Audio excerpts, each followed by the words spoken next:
Hey everyone, this is part 2 of my two-part video in which I review the first 10 Star Trek films in the series. And the reason I'm doing these reviews is because the Blu-ray and DVD release date of Star Trek Into Darkness is about 2 weeks away. So in this review, I will of course be doing quick reviews of the last four films before the 2009 J.J. Abrams reboot. And as you can tell, these are the films that feature Captain Picard and his crew.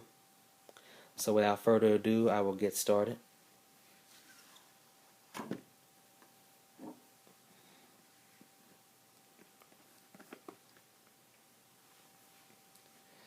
Okay, first you have Star Trek Generations from 1994. And this film serves as more or less a passing of the torch from one generation to another. Because you have Captain Kirk, passing the torch along to Captain Picard in this film, so to speak. And just to see both Patrick Stewart and William Shatner together in the same film is just it's just an amazing sight to see. So this serves as a very fine entry into the series, although the ending is kind of sad for those who have seen it. You know exactly what I'm talking about, but still a fine entry into the series. Okay, next is Star Trek First Contact from 1996, and like Star Trek II: The Wrath of Khan, fans consider First Contact to be the best film in the Next Generation series, and I happen to agree with them because you have Captain Picard. He wants retribution on the Borg. For what happened to him on the show. For him turning into one of them. Locutus of Borg and everything. So this is another fine entry into the series, and and plus you have James Cromwell as Zefram Cochrane, who is responsible for developing the first warp flight, so to speak. I may be going off track here, but you know exactly what I'm talking about, people. And of course, this features the debut of the USS Enterprise NCC 1701E, because the 1701D was pretty much destroyed in the previous film Generations. But yeah, Star Trek First Contact, another fine entry into the series, and plus I think with First Contact and the two films that came after it, it deals. I think for the most part, they deal more with the relationship between Picard and Data. You know, pretty much giving it a kind of a Kirk and Spock perspective, so to speak. But anyway, that's First Contact. Next is Star Trek Insurrection from 1998. Some fans consider Insurrection to be a little more than an extended episode from Star Trek: The Next Generation, but to be honest, Insurrection, like Star Trek: The Motion Picture, Insurrection deserves a lot more credit than it originally had gotten. I found Insurrection to be a nice change of pace for the Next Generation crew. The storyline is well told. Plus you have a good supporting cast. You have F. Murray Abraham as the main villain of the film, Ruafo. So this is just a nice change of pace for the Next Generation crew.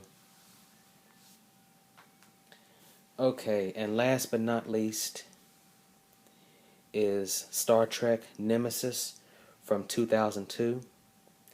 And of course, this is the final film for the Next Generation crew. In fact, this is pretty much the final film in the whole Star Trek series until a few years later with the J.J. Abrams reboot. And Nemesis, I would say, well, it's a good fitting ending to the Next Generation crew, but of course, the ending is sad as well. But the supporting cast is pretty good. You have Tom Hardy in one of his early film roles before he starred as Bane in The Dark Knight Rises, and Ron Perlman is also in it too. He's unrecognizable under a lot of makeup, but yeah, Nemesis, it has its fair share of action too. So still, this is a fitting ending to the Next Generation crew. Just a good ending right here.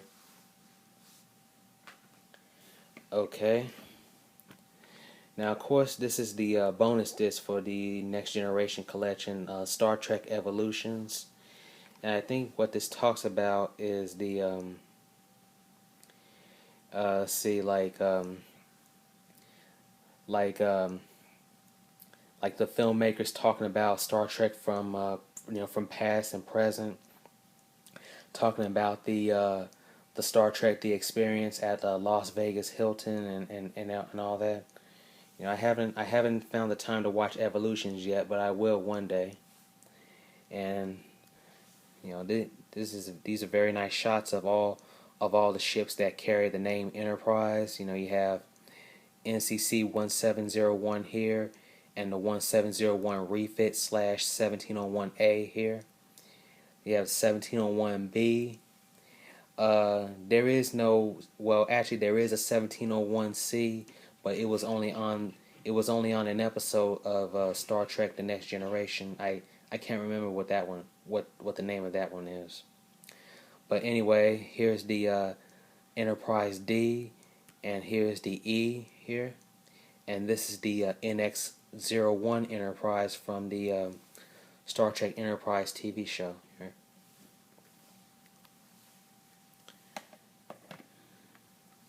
Okay.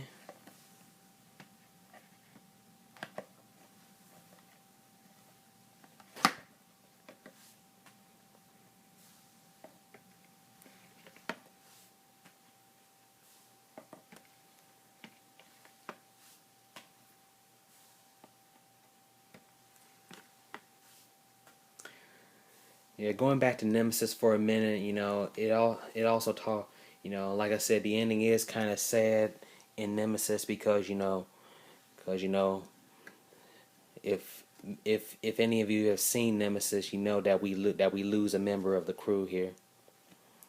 You know exactly who I'm talking about if you've seen this, if you've seen Nemesis. Well, anyway, guys, I hope you've enjoyed my my quick review of the Next Generation films of Star Trek. Rate, comment, subscribe, and let me know what you thought of the video. And I will see you later. Thank you for watching. Bye.